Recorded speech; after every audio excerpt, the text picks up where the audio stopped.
àjáwà láti dẹ́kun kíkọlù àwọn òṣìṣẹ́ aláàbò. Ilé ìgbìmọ̀ asòfin ilẹ̀ Nàìjíríà gba àbá òfin lórí ètò pẹtiró wọlé. Ilé ẹjọ́ nílẹ̀ South Africa ṣe àfọ̀mọ́ ààrẹ Ramaphosa lórí ẹ̀sùn ṣíṣe àwọn asòfin lọ́nà.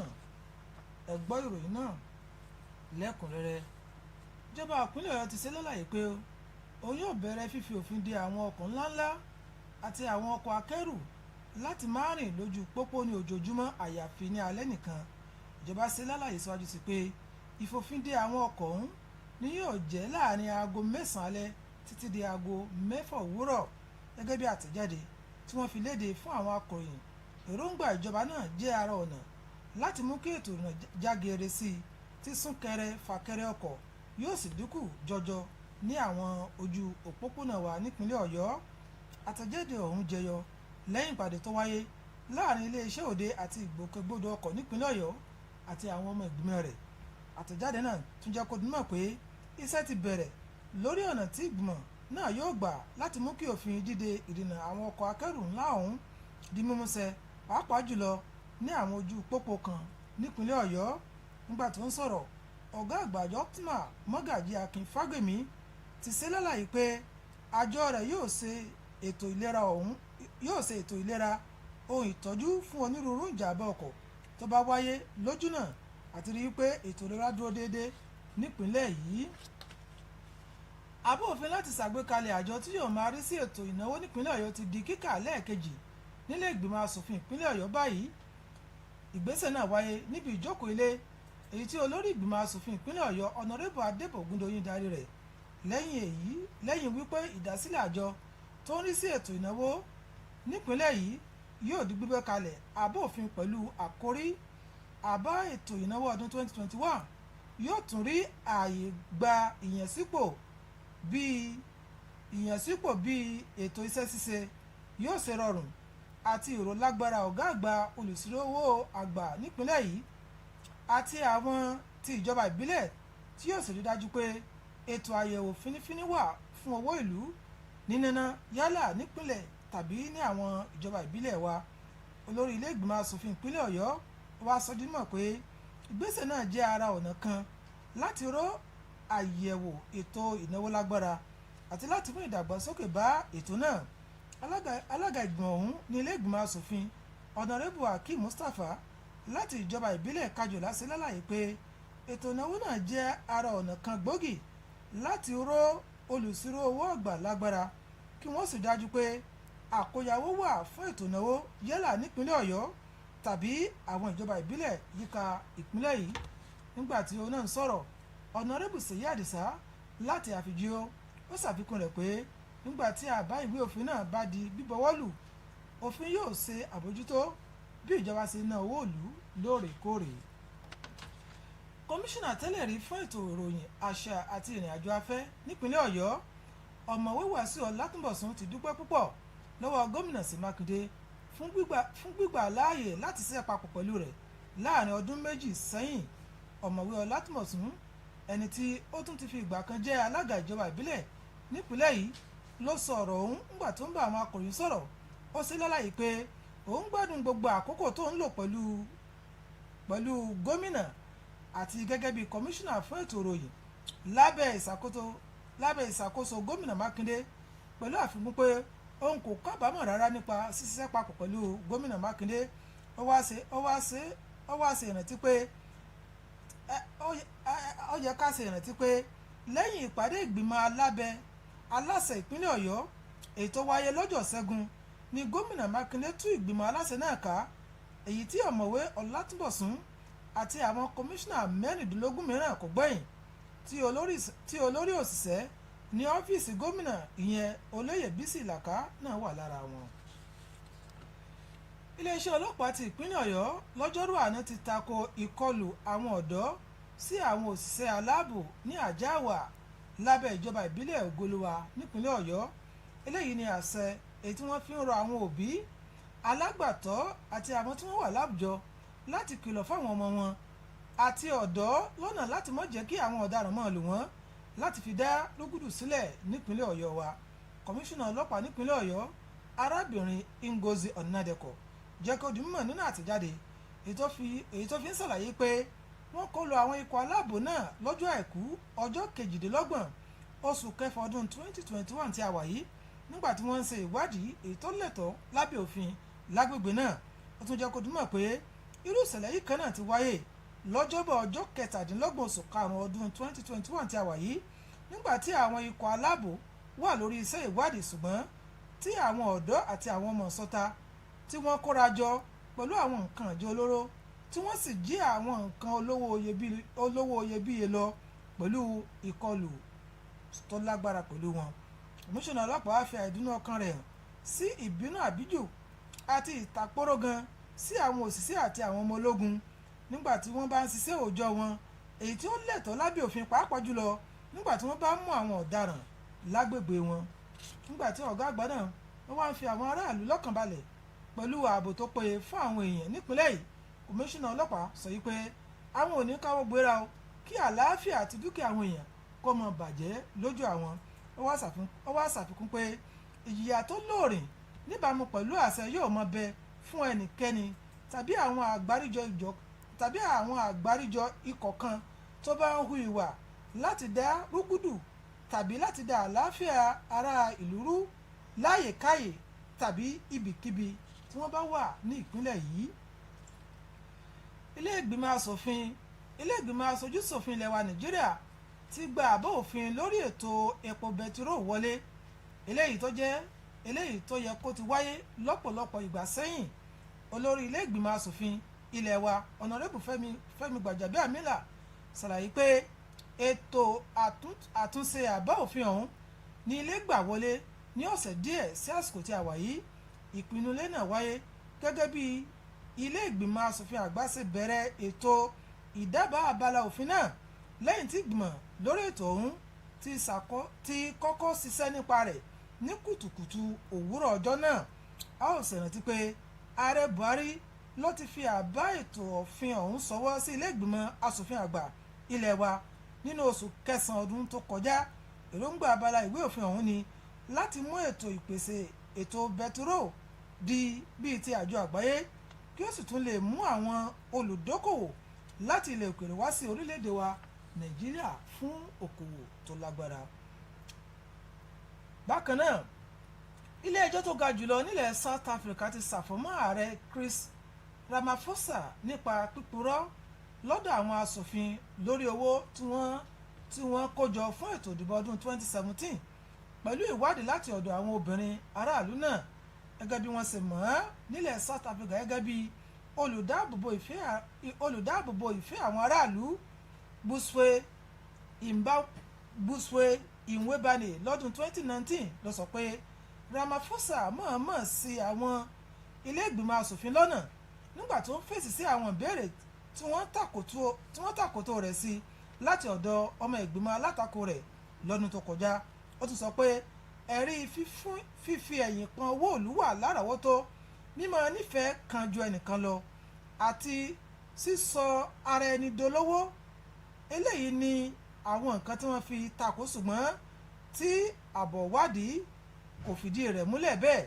Ilé ẹjọ́ gíga fagilé àbọ̀wádìí náà lọ́dún tó kọjá àti pẹ̀lú pé òfin ilé ẹjọ́ èyí tó wáyé lọ́jọ́bọ̀ tó fi ìdájọ́ náà rinlẹ̀ sí i.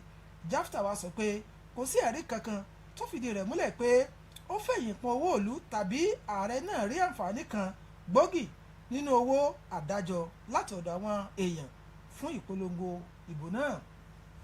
Kò ní jù báyìí lọ fún tòní ṣùgbọ́n kí n tó mọ̀ lọ ẹ gbọ́ kókó tó wà nínú ìròyìn àgbáyé tọ̀sán yìí. Ìjọba ìpínlẹ̀ Ọ̀yọ́ ń gbèrò fífi òfin de ètò ìrìnnà àwọn ọkọ̀ ńláńlá àti àwọn ọkọ̀ akẹ́rù lójú pópó lójoojúmọ́. Bẹ́ẹ̀ náà la máa fi yín pé abala ìwé òfin ṣíṣe àgbékalẹ̀ àjọ tí yóò máa ṣe àyẹ̀wò ètò ìnáwó ti di kíkà lẹ́ẹ̀kejì nílé ìgbìmọ̀ asòfin ìpínlẹ̀ Ọ̀yọ́. Bẹ́ẹ̀ náà la máa fún yín pé kọmíṣánná tẹ́lẹ̀ rí fún ètò ìròyìn nípínlẹ̀ Ọ̀yọ́ ń dúpẹ́ púpọ̀ lọ́wọ́ gómìnà Mákindé. Iléeṣẹ́ ọlọ́pàá ṣe ìkìlọ̀ fún àwọn ọ̀dọ́ nílùú Àjáàwá láti dẹ́kun kíkọlù àwọn òṣìṣẹ́ aláàbò. Ilé ìgbìmọ̀ aṣojú-ṣòfin ilẹ̀ Nàìjíríà gba àbá òfin lórí ètò epo bẹtiró wọlé. Ní ìparí, ilé-ẹjọ́ nílẹ̀ South Africa ṣe àfọ̀mọ́ ààrẹ Ramaphosa lórí ẹ̀sùn ṣíṣe àwọn aṣòfin lọ́nà. Kò ní jù báyìí lọ fún tòní. Kẹ́tún pàdé àwọn akẹgbẹ́ wa lọ́la lágbára Ọlọ́run. Orúkọ tèmi ni Abdullahi Salman. Ẹ ṣé tẹ́ darapọ̀ mọ́ wa. rédíò Alóore rèé o láti Ìbàdàn, Nàìjíríà. àṣà ò gbọ́dọ̀ wọlé gbẹ́yẹlé, àṣà ò gbọ́dọ̀. ẹ lẹ́ bàbá àdìo ẹ wo aṣọ ọ̀gbẹ́yẹlé nìkan mọ́ nísìn ẹlẹ́yẹlé gan-an làṣà ń gbé ọ̀rọ̀ ojú òní ìmọ̀ wa rí yín fún. ṣé ẹ rí i nígbà tí ìjọba kọ̀ tí ó sọ̀rọ̀ láwọn ọ̀dọ́ ti ṣaṣara bàgbó pé kí gbogbo àwọn oníṣẹ́ bí ó kù lágbègbè wa ni wọ́n bá níjọba sọ pé kámúrí wá ká fọrùn lẹ̀. tá ń sọ bẹ́ẹ̀ àdìo ìwọ náà sì tún pẹ̀lú ọ̀bọ jáwúra mi bí wọ́n mọ̀ pé nǹkan tíjọba ìpínlẹ̀ Ọ̀yọ́ ń sọ ni pé a lè fi nǹkan tó kù díẹ̀ káàtó ṣàtúnṣe nǹkan tí ò dáa.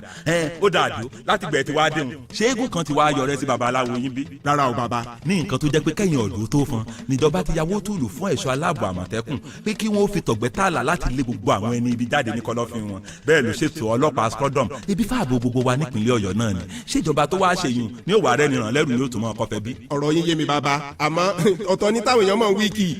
àwọn ará bíi ti tòṣèlú bọ̀ ọ́nù nígbà àtàkùté wọn mẹ́tẹ̀ẹ̀ta òrí wọn lórí ẹ̀rọ ayélujára táwọn ti ròyìn òfegè ní ibi láti sọ̀jọba gómìnà Ṣèyí Mákindé ní súná bú ni. bàbá kí là á wàá ṣe ṣé ẹ mọ̀ pọ́rọ̀ sọkúsọ bíi náà nú ẹ̀rùn ni. ẹ̀yin ọ̀dọ́ tẹ́ ẹ nífẹ̀ẹ́ ìpínlẹ̀ Ọ̀yọ́ dénú náà ní kẹ́ ẹ sọ fún gbogbo òlù pé orí ìpinnu àṣà ò gbọdọ̀ wọlé gbẹ́yẹlé níjọba ìpínlẹ̀ Ọ̀yọ́ dúró lé. ó ti yé mi bàbá mo sì ń lọ rèé fọn rere rẹ̀ náà nù. iléeṣẹ́ ètò ìròyìn àṣà ohun ìrìn àjò afẹ́ tìpínlẹ̀ Ọ̀yọ́ ló ń kéde. This is Aloore Radio, transmitting from GSM studio at the Ministry of Information, Culture and Tourism, Secretariat Agodi, Ibadan. This is the world news. I am Olukemi Omotosho. First, the highlights. Oyo to restrict daytime movement of trailers, trucks. Bills to establish Oyo State Audit Commission scales through the second reading. I am grateful for the opportunity. Olatubosun thanks Makinde. Oyo Police Command caution Ajawa youths on attack of operatives. Reps finally passed petroleum industry bill. And from the foreign scene, South African court clears President Ramaphosa of misleading parliament. Now the news in full. Oyo State government said it will start implementing the restriction of trucks and long vehicles to night operations on certain routes. The government said the restrictions of trailers and trucks may be pegged from 9 p.m. to 6 a.m. The statement from the government stated that it declared that it is in a bid to manage smooth commuting, dissipate gridlock and decongest traffic after the maiden meeting of the State Public Works and Transport Infrastructure Development Committee in Ibadan. It said the Oyo State government is set to draft and implement a new transport policy to make transit easier and less clumsy. Excuse me. According to the statement, the committee has begun working on ways to implement restrictions of trucks and long vehicles to nighttime operations and dedicated routes in the state. Speaking earlier, the chairman, Oyo State Road Transport Management Authority, Mogaji Akinfagbemi, said the agency will also see to the birth of a post-crash care policy that will enhance first aid while also ensuring quick access to health facilities in case of fatalities.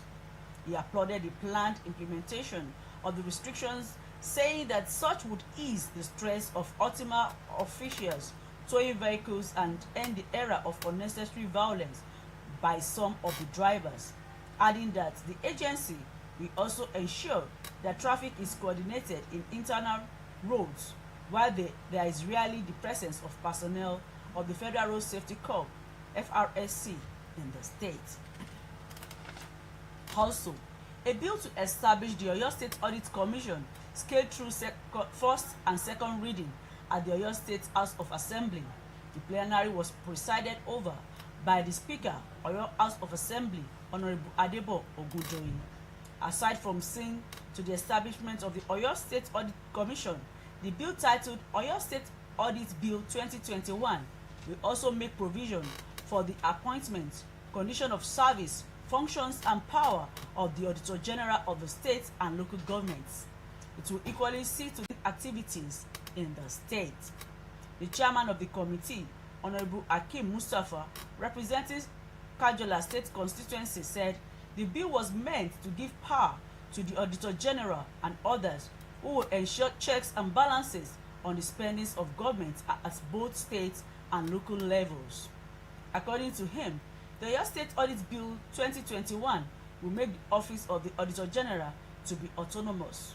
While speaking, Honorable Seyi Adisa, representing Afigio State constituency, added that when passed, the bill will ensure regular and frequent auditing of government's spendings. Meanwhile, former Commissioner for Information, Culture and Tourism in Oyo State, Dr. Wasiu Olatunbosun, has sent a word of gratitude to Governor Seyi Makinde for allowing him to work with him in the last 2 years.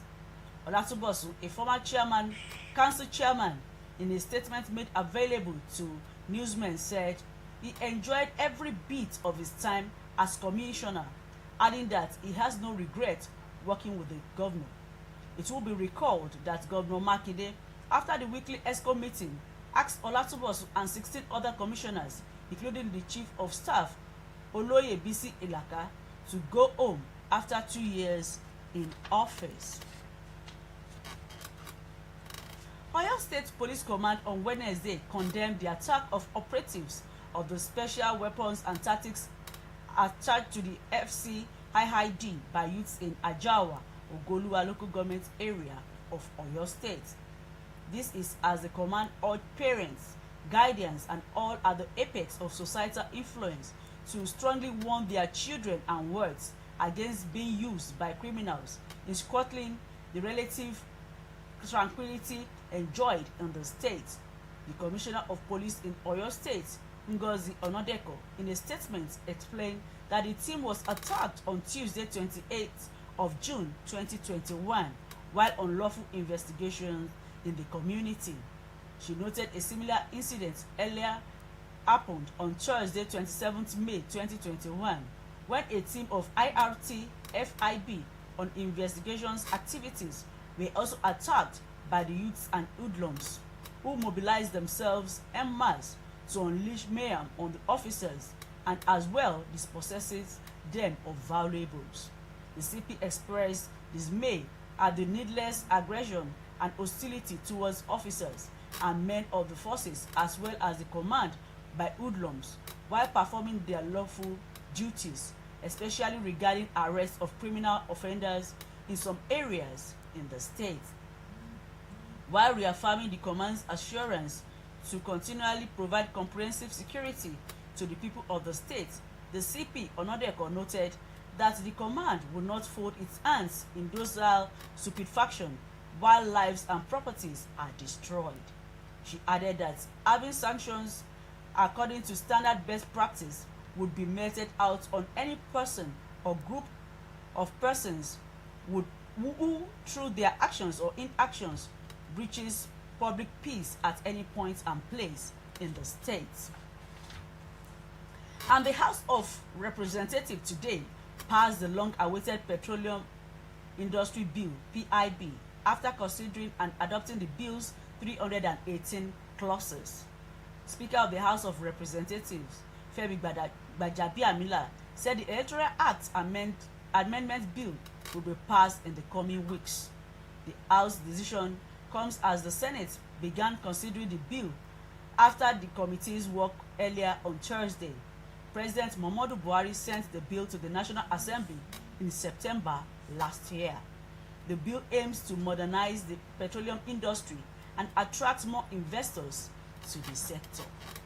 And from the foreign scene, South Africa's top court has cleared President Cyril Ramaphosa of lying to Parliament about a donation to his 2017 election campaign, squashing a critical report by the country's ombudswoman, known in South Africa as the Public Protector, Busisiwe Nkewa-Bani, in 2019 determined that Ramaphosa had deliberately misled the National Assembly in his answer to a question posed by an opposition lawmaker in the previous year.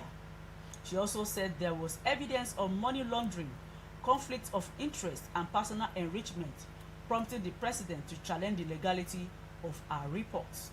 The High Court dismissed the report last year, and Constitutional Court on Thursday upheld that decision.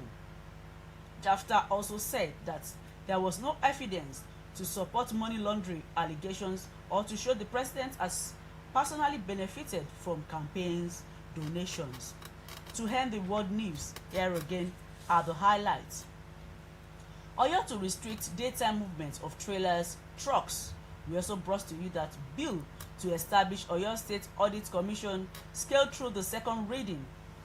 And I am grateful for the opportunity. Olatubosun thanks Makinde, and we brought to you Oyo Police Command caution Ajawa youth on attack of operatives. Rep finally passed petroleum industry bill. And from the foreign scene, we brought to you South African court clears President Ramaphosa of misleading parliament. That ends the world news. I am Olukemi Omotosho. Thanks for listening and have a wonderful day. Aloore Radio, from Ibadan to the world.